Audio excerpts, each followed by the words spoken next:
What are you anticipating this year? We will talk a little bit more about what we heard from the minister there, but in terms of how bad it might be, what are you anticipating we might see this year?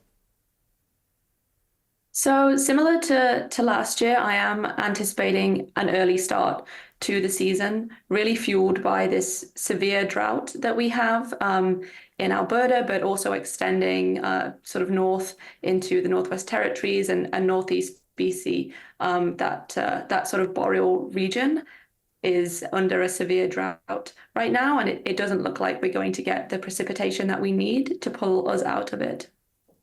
So if that is the case, based on what we just heard there from the minister, from the provincial minister, do you think that enough attention is being paid to the threat that might be looming at this point? Or do you think some of the resources that they just outlined, it sounds like some 1,000 firefighters by the middle of May, for example, do you think all of those efforts are going to be enough? It's hard to say. So there's really two things that need to happen for fires to occur. We need to have the conditions and the weather. So right now we have the conditions. We have these really dry soils and in some areas really deep dry soils. And we need the weather, which will likely come in spring. Some strong winds or sort of warm temperatures in the spring and early spring. And then we also need the ignitions. So human ignitions tend to dominate the early season. So if accidental ignitions can be, really, really kept to a minimum by people being really diligent, and we don't get the lightning ignitions, which are common, we might sort of not get those big flare-ups early on, but it's likely that we will still get a considerable number of early ignitions. And the resources outlined sound like a good start, but we'll have to see how the season goes. Okay, and we did hear that from the minister, that last year, for example, more than 60% of the fires in that province were human-caused. So certainly an effort, it seems like, to try and do what they can to mitigate that risk. I want to ask you about something that we have been hearing about, learning about in recent weeks, and that's what they call zombie fires. So these are fires that burn underneath the snow. And officials in Western Canada, including in British Columbia, have reported seeing an increase. Talk to us about what a zombie fire is and why we should be concerned.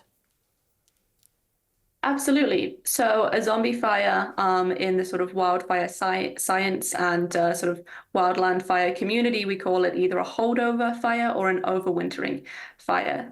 So this is where a fire from the last season continues to burn, and it burns underground or sort of in the soil of the ground. And this is somewhat common, or can be common, in boreal landscapes, or landscapes with deep organic soils, because they provide this really rich and dense fuel source. So the fire gets into the soil and then it can continue to burn over winter.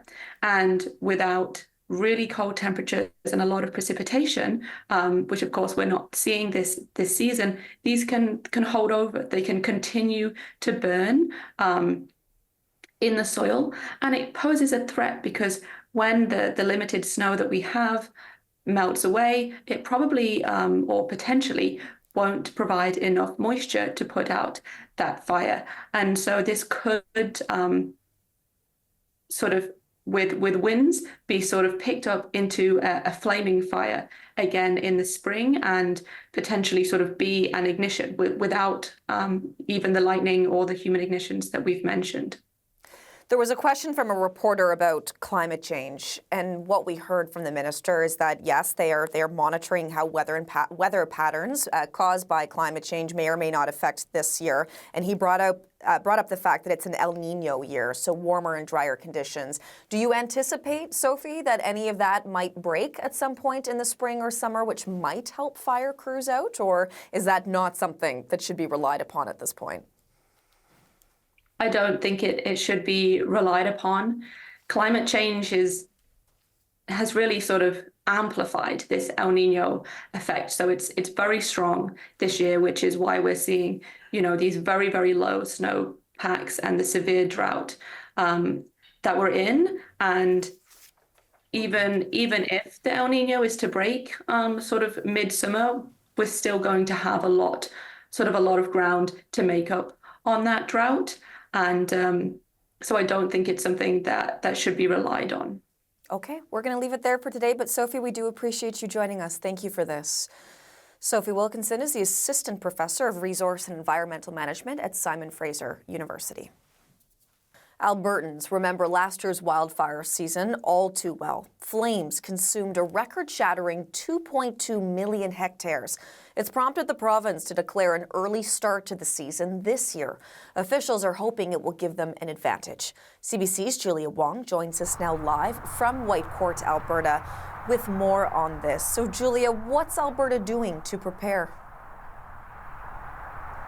So, Hillary, as you just mentioned, there are several things that they're doing. One of them being that they are going to start that wildfire season a little bit early. So whereas in the past it might have started at May 1st, they're bringing that back 2 weeks. So wildfire season here will officially start April 15th. The province is also staffing up. We heard from the forestry minister that there is that request for 100 additional wildland firefighters, and that's on top of the 900 that the province typically has. And the minister also says that they will plan to increase that number as they see that need. He also mentioned, like we saw last wildfire season, that they are asking people if they have those relevant skills, if they have firefighting abilities, if they know how to work with heavy equipment, to put their hands up, to volunteer to help the province as we prepare, as we brace for that wildfire season. Now, many Albertans and many Canadians across the country will recall what it was like in this province last year. Thousands of people, as you mentioned, forced to flee from their homes, several homes destroyed, people out of their communities, sometimes for days, weeks on end, not knowing when they might be able to get back because wildfires were threatening their communities.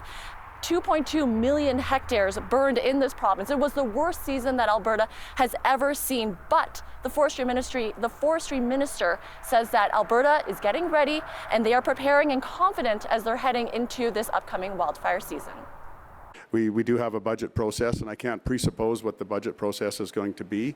That's something that's decided in the legislature, and that's why we're hesitant to talk too much about dollars and figures like that when it comes to what we're doing this year as opposed to last year. And so we're waiting for that budget process to be done, and once we have that budget process finished and the budget's approved, then we'll be able to talk more on how much dollars and how much additional resources we're putting into wildfire this year as opposed to other years.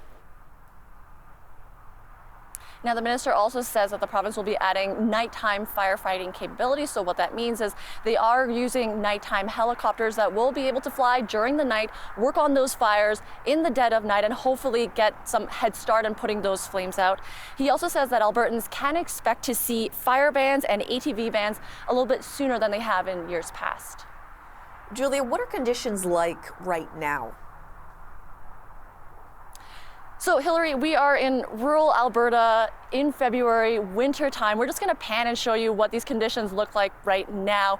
Typically, there would be a lot more snow on the ground, but what we are seeing is a lot of grass. We're seeing very little snow on the ground, and what that means is there just isn't that moisture that would help prevent some of these fires from igniting in the first place.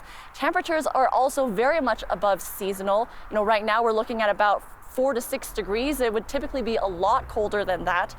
Also, we are experiencing the El Nino effect. So things have been very warm and dry, and we are expecting that to play out for a little bit. But what we heard from Alberta Wildfire just a little bit earlier is that they expect that El Nino effect to taper off in the coming months. And they say that those weather patterns that Alberta experiences, well, that will be changing. And so as for what we could expect in the coming months and what we will see this upcoming wildfire season, well, I think that's anyone's guess at this point. Okay, a lot of anxious Albertans, though, in the meantime. Julia, thank you for this. The CBC's Julia Wong in Whitecourt, Alberta.